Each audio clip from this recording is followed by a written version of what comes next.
हिमालय में बसा पहलगाम बड़ा ही खूबसूरत और शांत जगह है, लेकिन 22 अप्रैल 2025 को वहां एक बहुत ही बुरा आतंकी हमला हुआ।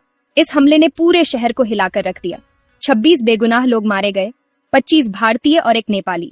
इस हमले से पूरे भारत में गुस्सा और गम फैल गया। सबको इंसाफ चाहिए था।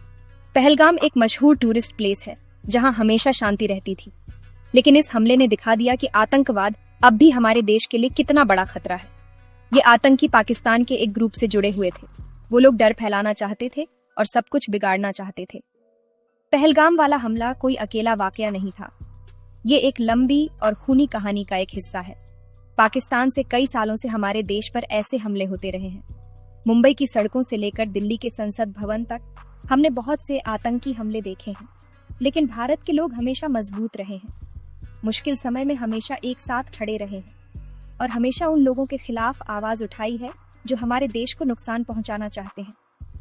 पहलगाम हमले ने हमें फिर से याद दिलाया कि आतंकवाद कितना खतरनाक है और हमें इसके खिलाफ सख्त कदम उठाने की जरूरत है।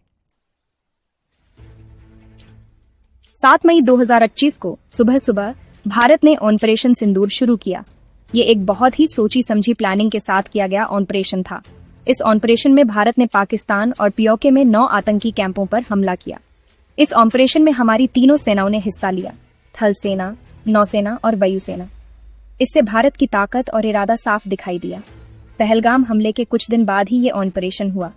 इससे एक साफ मैसेज गया कि भारत अपने देश में आतंकवाद बर्दाश्त नहीं करेगा। ऑपरेशन सिंदूर में जिन 9 कैंपों पर हमला किया गया, उनको खुफिया जानकारी के आधार पर चुना गया था।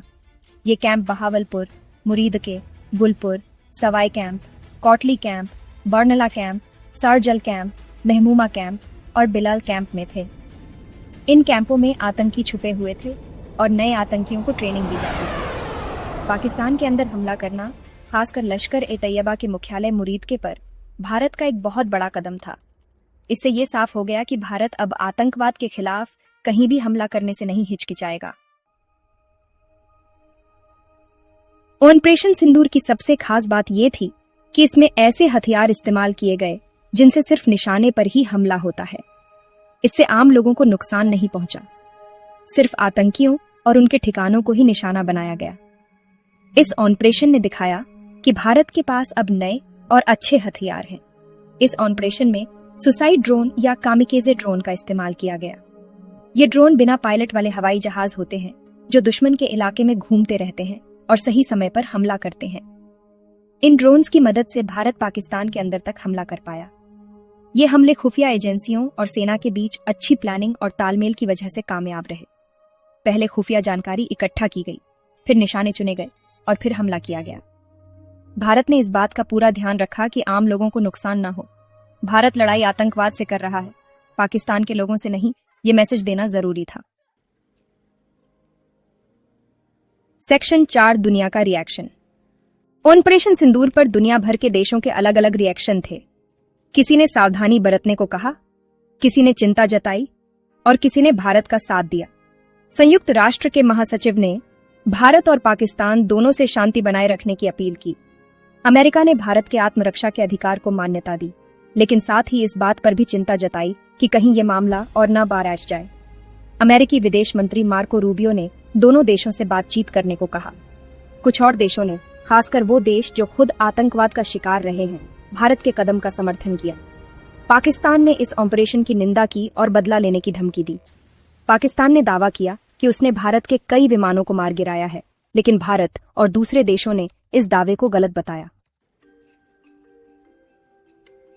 सेक्शन 5, झूठी खबरों से लड़ाई। ऑपरेशन सिंदूर के बाद सोशल मीडिया और कुछ न्यूज चैनलों पर बहुत सारी झूठी खबरें फैलाई गईं। पाकिस्तान की तरफ से ये अफवाहें फैलाई गईं कि भारत ने बहुत ज्यादा नुकसान किया है और भारत ही असली गुनाहगार है।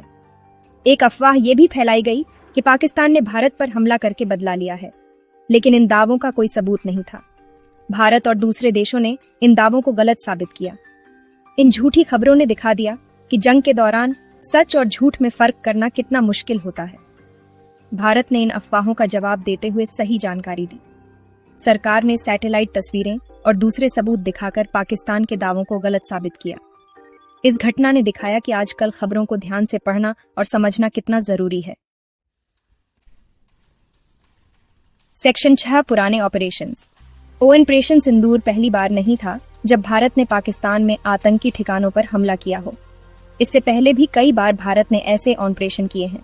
2017 में उड़ी में सेना के कैंप पर हमले के बाद भारत ने सर्जिकल स्ट्राइक की थी। इसमें हमारे स्पेशल फोर्सेस ने सीमा पार जाकर आतंकी ठिकानों को तबाह कर दिया था। 2019 में पुलवामा हमले के बाद भारत ने बालाकोट में एयर स्ट्राइक की थी। ऑपरेशन सिंदूर इन सबसे अलग था क्योंकि इसमें हमारी तीनों सेनाओं ने मिलकर काम किया। 1970 के युद्ध के बाद यह पहला मौका था जब तीनों सेनाओं ने एक साथ ऑपरेशन किया। सेक्शन 7 भारत का दृढ़ निश्चय।